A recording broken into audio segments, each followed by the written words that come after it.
You're listening to the Mind Over Murder podcast.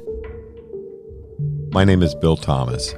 I'm a writer, consulting producer, and now podcaster. I am now trying to use my experience as the brother of a murder victim to help other victims of violent crime. I'm working on a book on the unsolved Colonial Parkway Murders, and I'm the co-administrator of the Colonial Parkway Murders Facebook group together with Kristin Dilley. My name is Kristin Dilley. I'm a writer, a researcher, a teacher, and a victim's advocate, as well as the social media manager and co-administrator for the Colonial Parkway Murders Facebook page with my partner in crime, Bill Thomas.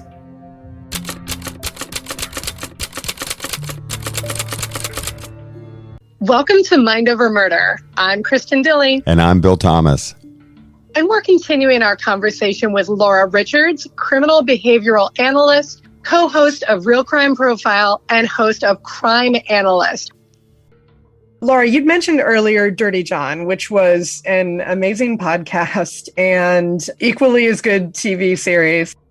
I know that you worked very closely with Deborah Newell and her daughter, Tara.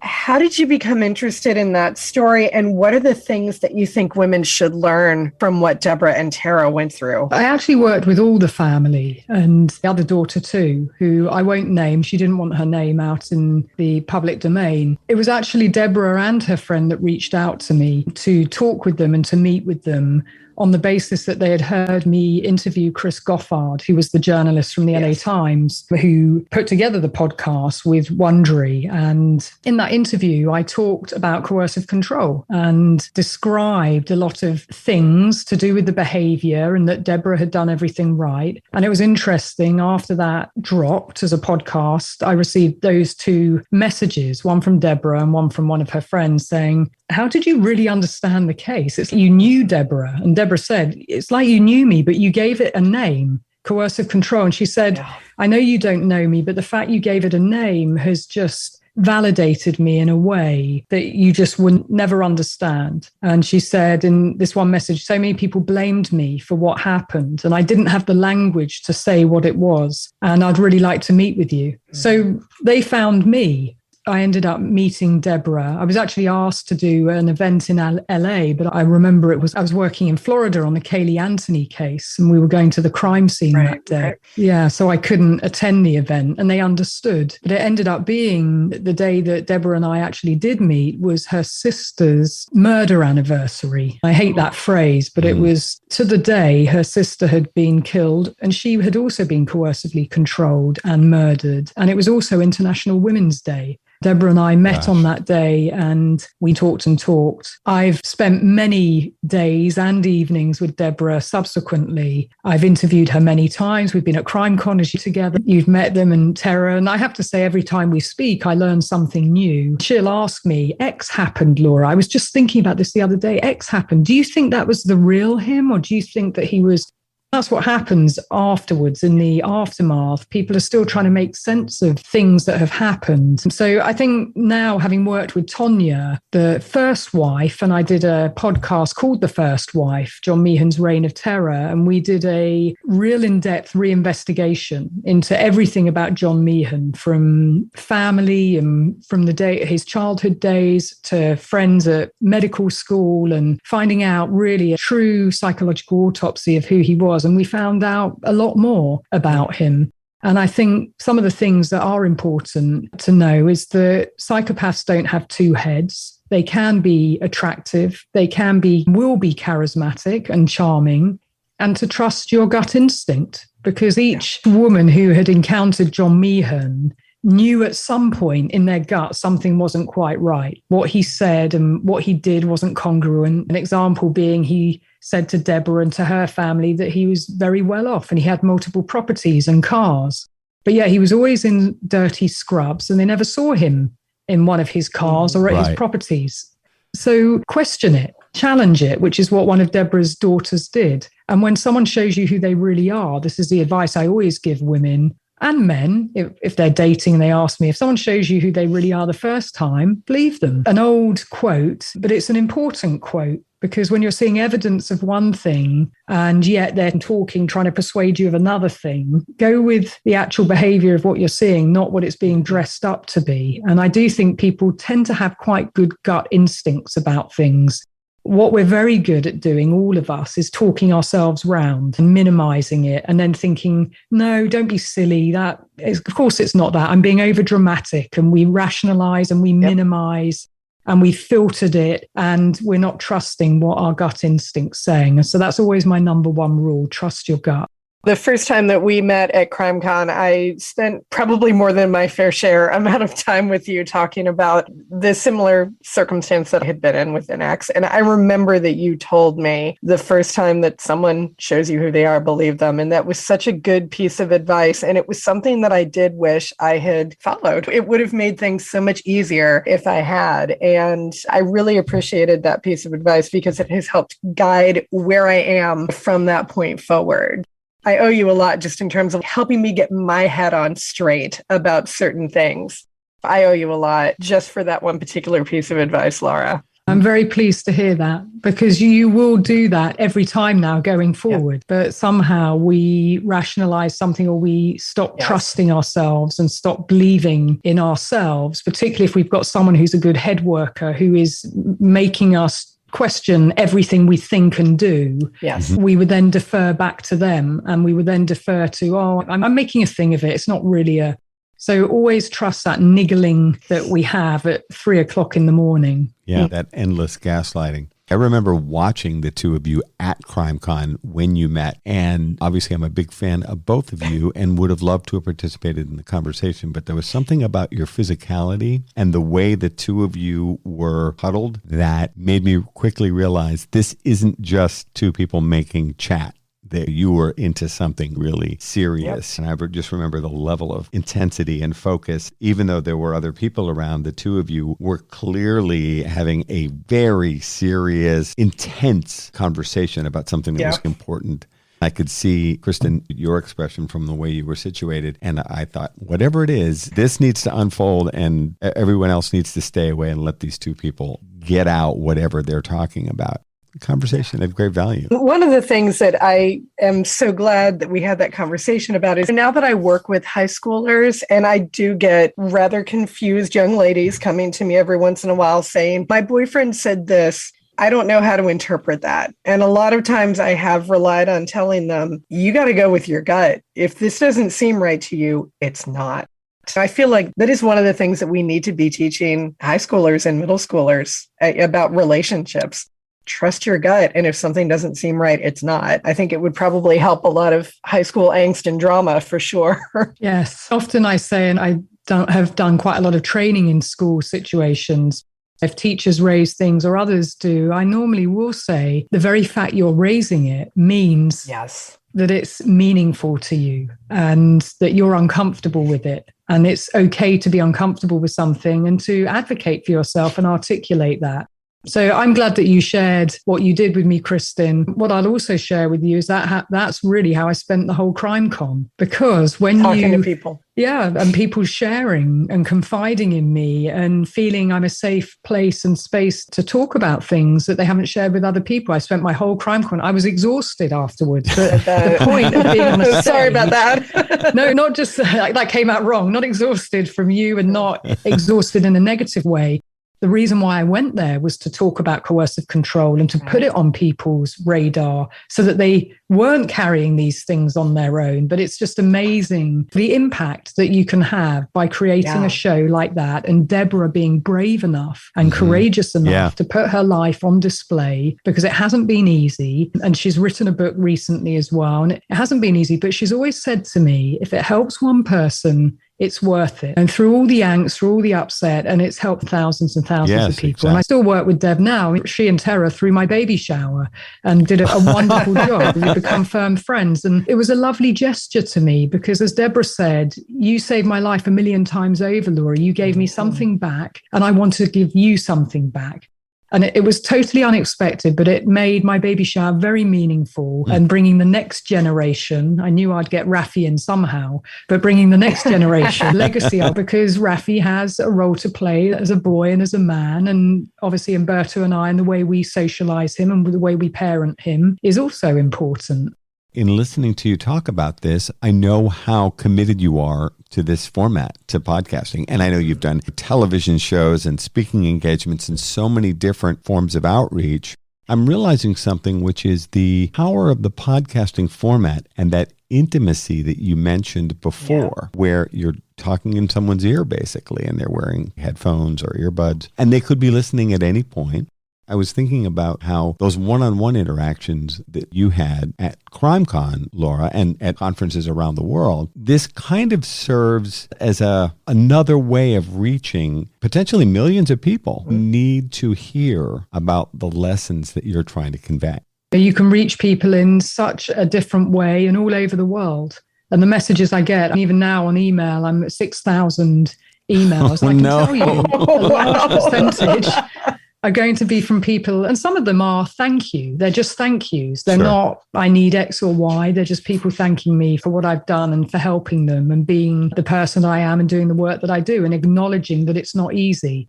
I take great strength from that, of hearing that it's impacted someone and in a positive way. Now they're in a different place, or they told someone something that they had heard and it's helped them. There's no greater service that you can do. If you can make it entertaining and interesting, that's how you connect hearts and minds. We're human beings, aren't we? Not human doings. So the storytelling part is important. You tell stories, people connect with it, and that's how you move the needle. That's how you create change, because we're all capable of doing that. We're all powerful individuals. We can all be leaders, no matter what we are and where we are and what we do. I have a picture in my head. When we were kids, we used to love the Peanuts comic strip. And Lucy, one of the characters, used to have a little booth, and she would be acting as a shrink, and it was 5 cents, and you'd put a nickel in the little can. And I was thinking, we should set up a booth for you at CrimeCon and say, talk about your experiences with coercive control. I think the rate would be $5 now. and then you could actually have a seat, and then you could talk to all of these people about coercive control. Yeah, it happens a lot. That's why CrimeCon for me is always really powerful and enlightening, but it's exhausting. It's a heavy burden at times to listen and to advise and to give good advice when it's not always easy to do that. But the stories are harrowing, people's experiences and them feeling this burden and unburdening themselves. Maybe haven't spoken to anybody before. And that for me is a big responsibility. I take it very seriously, and I take it seriously on the podcast as well. It is about storytelling. It is about entertaining, but it's about educating and giving the right messages to people. It's a great responsibility.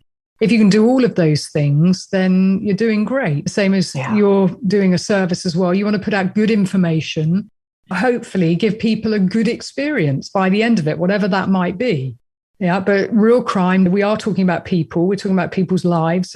With coercive control, it correlates significantly with femicide. So I have to take that very seriously. When someone's confiding they're still in something, I don't want them to end up in that place. I want them to be able to understand, and they do well understand their own risk when they're in it. They understand better than anybody, but I want them to be able to see there can be an exit strategy, that they can get out and there's life after. And the recent series I've been doing, Preventing Murder in Slow Motion, has got a number of incredible women who have survived something catastrophic. It could have killed them. They've survived and they've gone on to thrive and do incredible things. And we don't always hear those stories where people do amazing things due to their post-traumatic growth and surviving that trauma.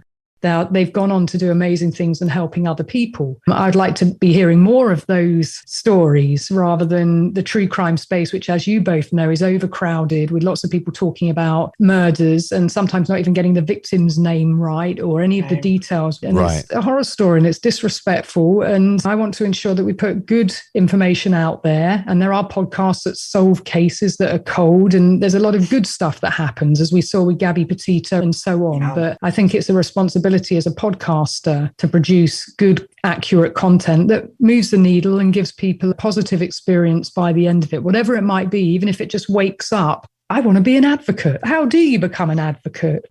Or they want to help other people and they find a way through. And it's an idea that happened because they listened to a podcast. Well, that's great. You also used an expression for the first time, at least in my hearing, post-traumatic growth, that I think is very interesting. You may have said it before, and I might not have completely grasped it, but I really like post-traumatic growth, and that there is a way out for a lot of people, women especially, to realize that they can make changes and improvements in their lives. And if they need to extricate themselves from an abusive relationship, that there will be a better outcome on the other side of that trauma. Yes, there's a couple of things there. One is post-traumatic growth is something that is recognized in the literature and it's obtainable to you if you do the work. And I've recently interviewed a family whose sister and mother was murdered, and they're all at various stages. The brother, who's the uncle of the surviving children, the youngest, I should say, is a young man, and he's processing still all his feelings and thoughts and emotions. And he's only in that process now, where his sister is living in Costa Rica, and she's been in that self-inquiry process for some time. But they're all at different stages, and that's fine too. But we talked about how much you have to invest in doing the work to not get out, but to get through. And the only way through is through. But you can go on to do incredible things. And they estimate it's about 10% of people who go on to do inspirational, incredible things with their lives post something traumatic happening. I think it's higher than that, actually. Certainly the people who I've been around who've gone on to do incredible things, I know many of them. So it can't just be that I know all the 10%. It's got to be there's far more people. Do you know what I mean? It can't be that 10% are just in my bubble. I think there are lots of incredible people. And to help people, I also wanted to have those conversations in the Preventing Murder in Slow Motion series, is so that people understand that you can thrive, not just exist, not just get out of it, but thrive and actually do incredible things with your life because of what was your worst experience. You've transitioned it into something now that has moved you into a very different place and has become a very positive experience. Exactly. We do talk a lot about PTSD, and I think it is so important to acknowledge that you can get past it, you can move through it, and there is the hope of something better on the other side. But like you said, you just have to do the work for it. You've got to work every day. You have to do the work, and there's no shortcut to it. That's why I say there's never an out. It's a through, and you have to keep working at it. Kristin and I both talked about this too. I would push back against this idea that it's only 10% because we've found that all the people that we've met, amazing people through the true crime space, a very healthy percentage of them have been touched by this type of violence. Kristin and I both come to this because we were touched by homicide. And we find that it doesn't necessarily come up the first time you meet someone. Not everybody's going to be wearing their personal experiences on their sleeve. But as you get to know them and you listen carefully, you realize they didn't just pick this advocacy role off a list of there's some interesting things I'd like to do. They almost feel like they were chosen by their life experiences. They felt, well, I'm going to try to and do something worthwhile with the experience that I've been through or my family member's been through or whatever it is. Absolutely. I don't know who keeps the list to say it's 10%. Who is that person? But in my view, it's far higher than that. And I think that's a very optimistic, very hopeful thing for people to hear, that your trauma doesn't have to define you in a negative way. It can actually define you in a very positive way. Agreed, 100%. So are we going to see you at CrimeCon this year? I know you've got Raffi, but we would love to see him. To be decided. It's very hard to pull myself away from my little bundle of joy. And in full disclosure, I haven't had a conversation with Kevin. And for this year, things are now coming up. And the thought of, even though it's in Vegas, so it's close. Yeah. So it's a watch this space. It's to be decided. Okay. I take it you're both going. Yes, Podcast Row. Well, this will be our first time, actually. First time on Podcast Row, yes. I think this is my fourth CrimeCon and your third. Kristin? My third, yes. But we've never been there with Mind Over Murder, and we've never done Podcast Row except as visitors and interacting with all the podcasters that we know. So this should be very interesting. We're very much looking forward to it. And I think Las Vegas, assuming things settle down a bit with COVID, he said, fingers crossed, I think this may be the biggest crime con yet. I hope you enjoy, or I may even see you there. And obviously you can talk about and I wanted to congratulate you for your 500,000 downloads as I saw the post. I don't even think we should dare ask you. Do you know how many you are with Real Crime Profile? It's in the millions. It's in the millions, yes. We're about 1 million a month. Oh my gosh. Wow. Yeah, we're very fortunate to have incredible listeners, many who are very loyal to us, many who are law enforcement and professionals, which is great because we're educating people as well. Crime Analyst still has some way to go. The first year anniversary reached my first million, so that's great. Yeah, that's fantastic. And you can't get there immediately, as we know, but we want to be you when we grow up. Yes, 100%. Thank you. That's very sweet. It's lovely to come on actually and do this podcast because, as I said when we were chatting I haven't really been in a position to do really any interviews since Rafi came along. I've been doing my Crime Analyst, but when you're in the baby bubble, it's very difficult to schedule anything. Yes. Plus, your head is not in that place or space for your listeners who have and are parents, and certainly new parents. Nothing can prepare you for it. And I'm nursing Rafi as well. So there's just an unpredictable timescale. And for me, this chapter in my life has really been about Rafi, and having time out to be a mum has been really important to me, because the other thing with doing the work that I do has meant I've had no break. And you work continuously, and unfortunately there's no shortage of work, and particularly when you're on a mission. And so I promised myself with Rafi that obviously the giving birth process, and you've got to heal, and that takes time too, but also be there for him and him to be the priority along with Umberto. And given the pandemic, I will say it's not been easy because our families are in different parts of the world. So we haven't had family members to help us. But with the pandemic, it means that you've got other risks to consider. So we wanted to keep Rafi safe. And that's been our number one priority. You're listening to Mind Over Murder. We'll be right back after this word from our sponsors. We're back here at Mind Over Murder. I was going to say, so you've got a studio set up in your home, it looks like. That's right. The pivot to podcasting was a strategic decision for many reasons, actually. It was a very easy decision, but with the pandemic happening, it just made sense. I always wanted to birth Crime Analyst and then give birth to Rafi, and it made sense, and I can be here and work. And now the TV stuff's coming up. I just have to think a little bit differently now of being a mum, and life has changed. I will never go back to who I was before. It's finding the new part of you, and how do you continue to do the things that excite you and are important. And the things that excite me the most at the moment is being Rafi's mum and learning how to be a good mum. And he's teaching me a lot of things. I think I'm probably the student here rather than the other way round. So as you get back into television, does that mean you'll go out and do shooting on location? Or are you going to try to do more talking head stuff where you're doing it from your home studio? How do you think that's going to work? Some of it, just given that I'm working in Australia at the moment, I've got a case I'm probably going to start, and that will be a TV interview. We'll probably do that via Zoom, and the things that I can do via Zoom, then I will do. But just before the pandemic happened, I had a couple of TV shows greenlit, and I was not in a position to travel. Things come up, and I'm a firm believer if it's right, it will come back round again. So I'll just have to take things on a case-by-case basis. I'd really like Rafi to meet my family in the UK. That's also one of my priorities. I'm sure for them as well. Absolutely. They all want to meet him.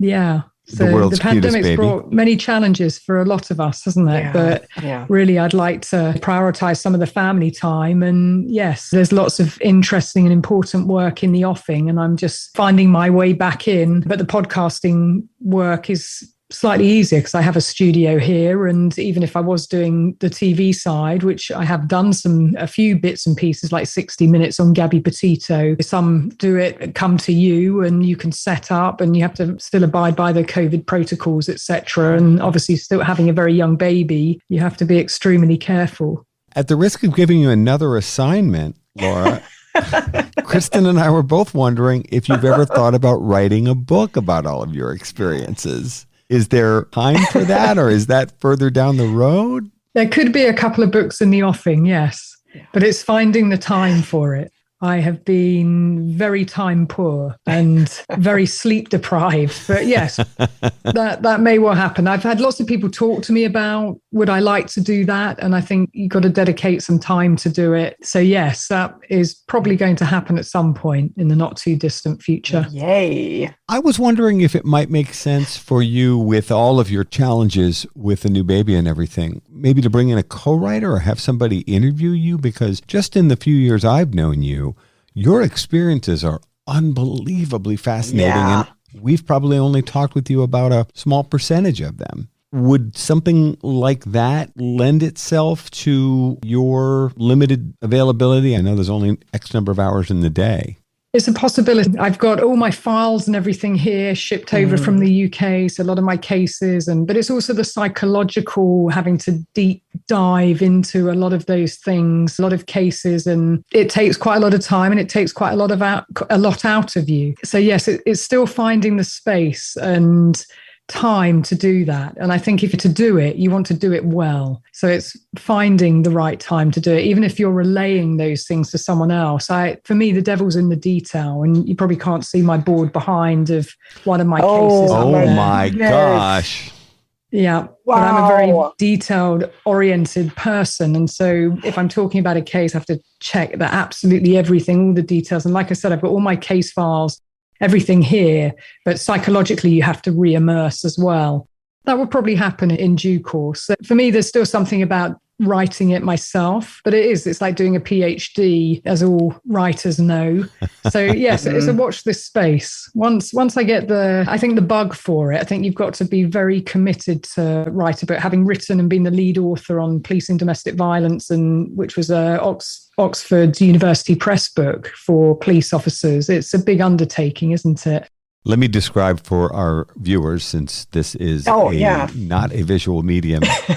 Laura turned the camera slightly, and she has a whiteboard covered with vertical notes. We couldn't read them, of course, of different topics, different cases, different things that she's working on, with all of what look like Post-it notes, I think. And it's just really daunting how much stuff is on your whiteboard. That's one case. That's one case, a very prolific serial killer. The devil really is in the detail.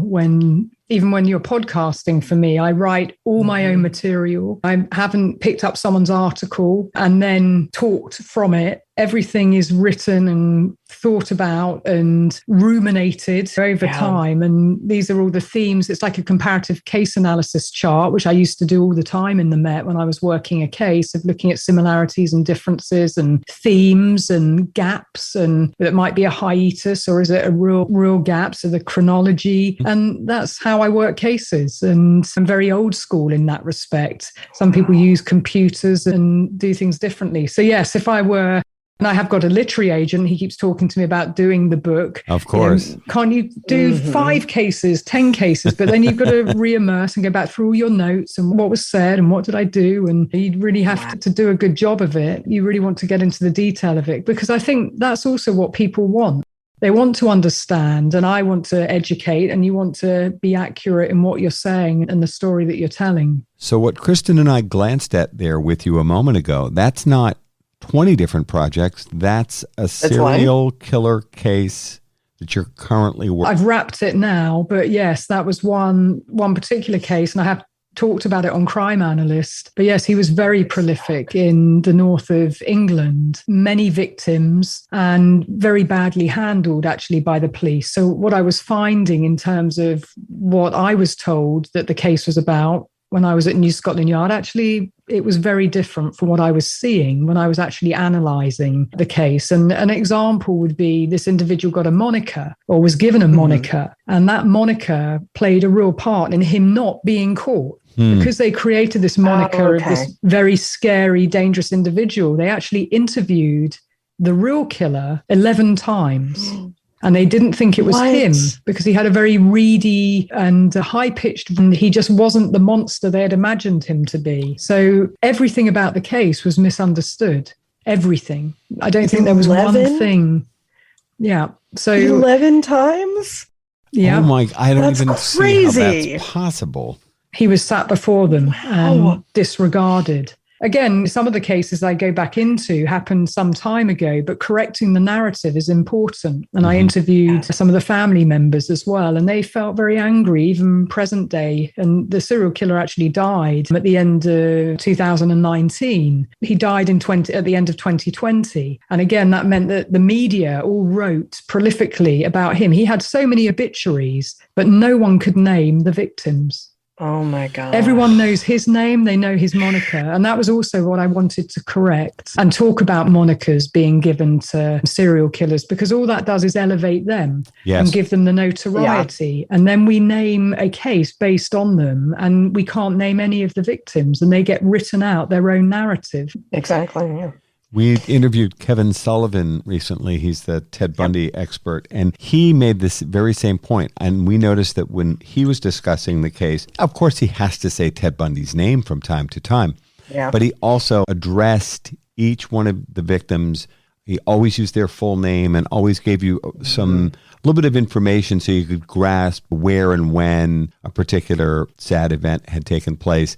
And he would say, that's Jane Smith, and that's the one from Pocatello, Idaho in such and such a year. We talked about that as well. The way we end up glorifying and elevating serial killers. And this is something that I'm terribly uncomfortable with. And we see it at CrimeCon. And I'm not there to wave my finger in anyone's face. When someone comes up to me and wants to talk about my sister's murder case and they're wearing a T-shirt with the serial killer's face on it, I struggle trying to look them in the eye and not look at the fact that they are basically promoting heinous criminal. They somehow think that's hip and cool and edgy, and I think it's just gross. It is. It's deeply troubling. And that's what I really don't like about the true crime space, is it is true, real crime. And therefore, we should be respectful to the victims. When I work with families, I learn a lot through them about how a case, their daughter's case, their sister's case, their mother's case was framed in the media, and how even given a moniker, this individual was given a moniker, and it was about what he did to the victims. So every family has to keep hearing what he did just through his name about their mother or their loved one. The language is just so important, and how people present. Do you know the names of the victims? I read out every name of the victims, and this individual probably killed in the hundreds, I would imagine. Oh my God. Or attempted to. Some of them survived, and they were just written off as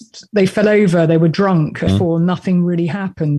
When someone is that prolific across for 2 decades, 1 decade, and they're offending at the rates that he was, there's bound to be many more near misses. But it was really important. I had one of the victim's sons, Wilma McCann's son, Richard McCann, come on and talk to me on Crime Analyst. It's the second episode. And I can say I had such an incredible reaction from people to that episode of Richard talking about his life experience as a consequence of what happened to his mother, that the children went into foster care, and he talks about all of that. And he's just an incredible individual. He's a true example of post-traumatic growth. And I think his experience really resonated with so many people, because his mother was also called a prostitute. And he makes a very clear point. Even if she was, so what? Was trying to provide for me and my sisters, because the man who impregnated her was not doing that. He had walked away from his responsibility. So if she was doing that, it's because she loved us so much that she was trying to make ends meet for us all to survive. And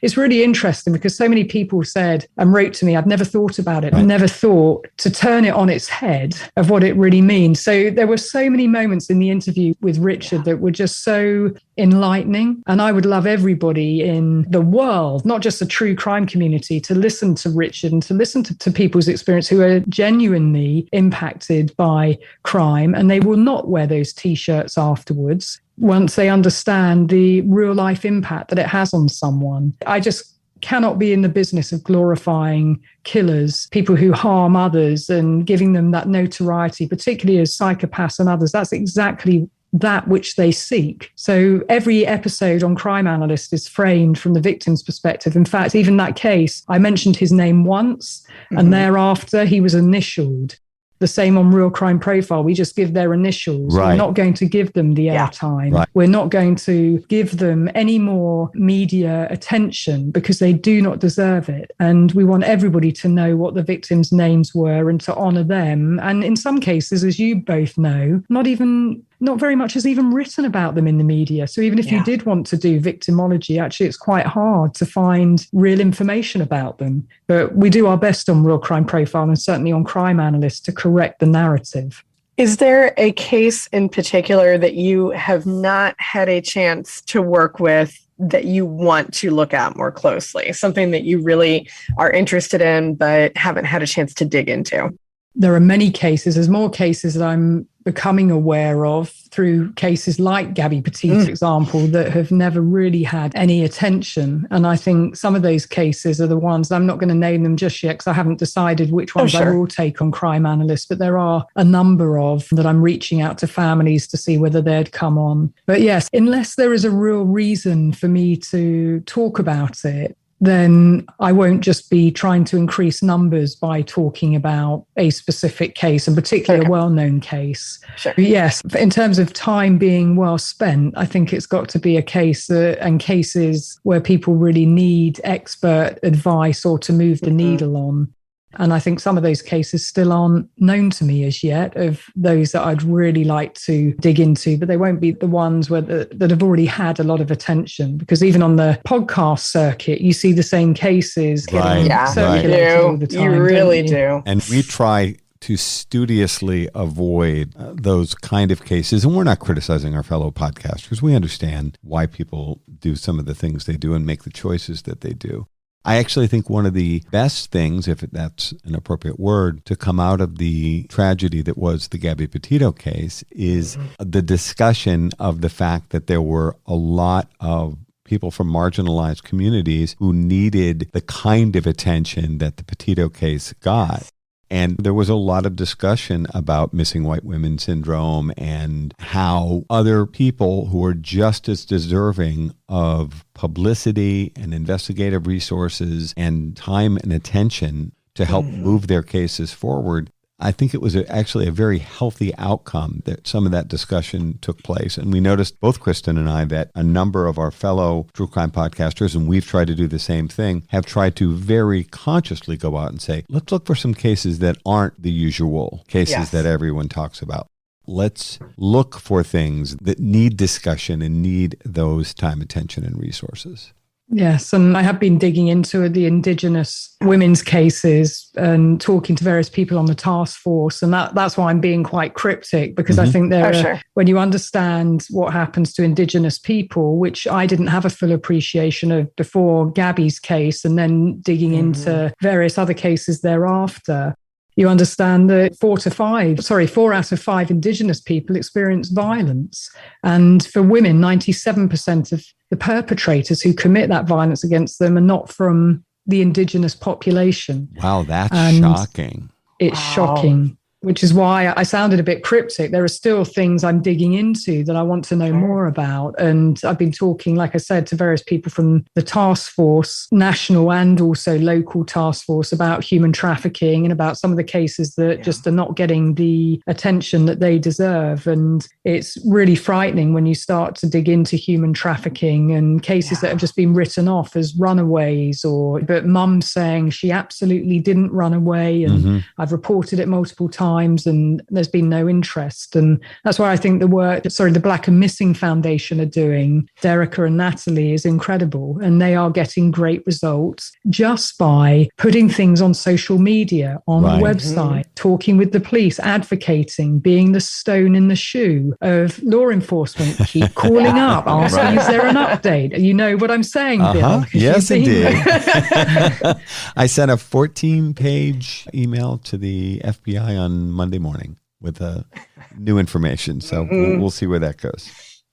Can I ask you a question? Sure. And you may or may not be able to answer. Is there any update in terms of, I know you had the Oxygen show and obviously you had various tips come in and so on. Is there any progress or any positivity? It's hard for me to put a finger on it. The FBI, it's been a long, very frustrating process, and there's a lot of foot dragging and excuses. There is a new person heading up our team whom I like quite a bit, and he strikes me as a straight shooter. We've had some very frank conversations behind closed doors. I don't mean we're in the same space. We're still operating under COVID protocols, but I will give this new team credit. They've been quite responsive to questions that we've asked. It's still incredibly difficult for the families in the Colonial Parkway murders and for me to get straightforward answers to the most basic questions.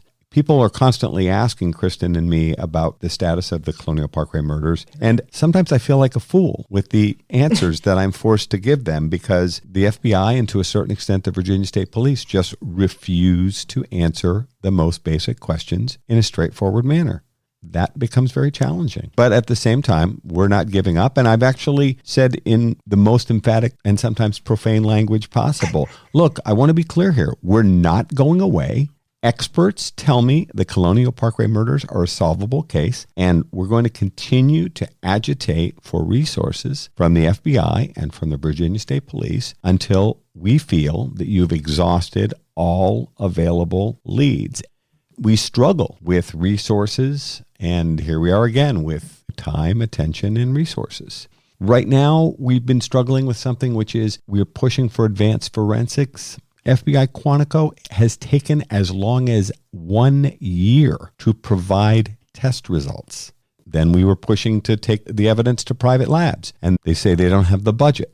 And then I say, okay, then we'll raise funds and we'll cover it. Oh, we can't accept money at the federal government level. And I said, now you're just creating a catch-22. You're saying the FBI doesn't have the resources to solve the Colonial Parkway murders. I offer to go out and raise the funds with the help of the other families. And we're not made of money, but we are committed to this thing and we'll find a way to make this work. And then they say, oh, we couldn't accept the money. And it's, come on, now you're just painting us into a circle here.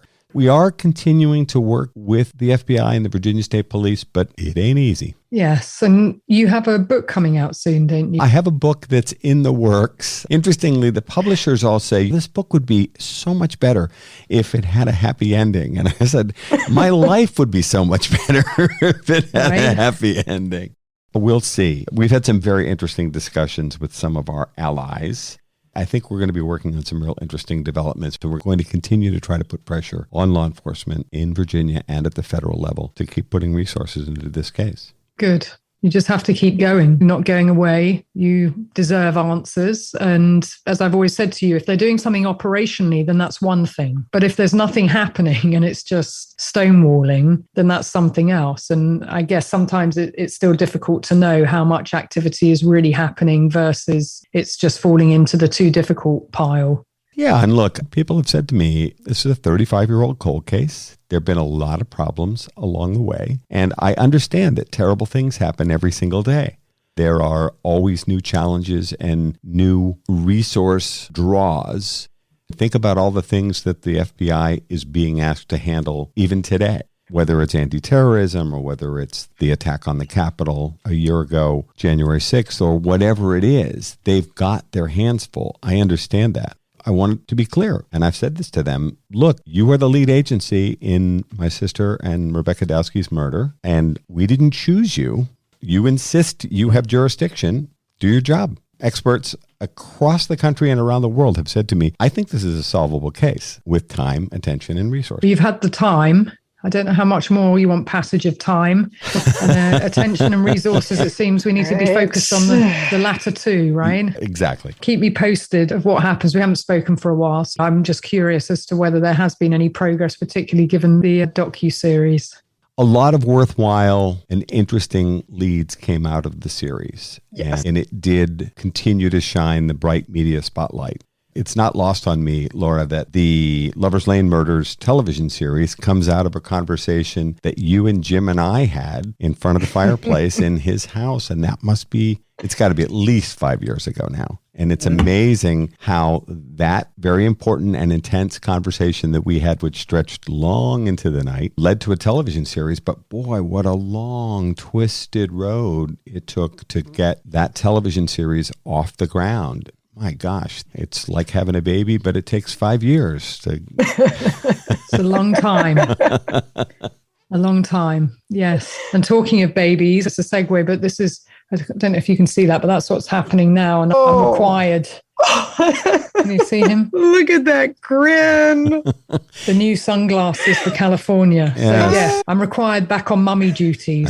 Laura, thank you so much for joining us. We love talking to you. It's lovely talking to both of you as well. And thank you for welcoming me to Minds Over Murder, to Mum. And it's been a real pleasure catching up with you both.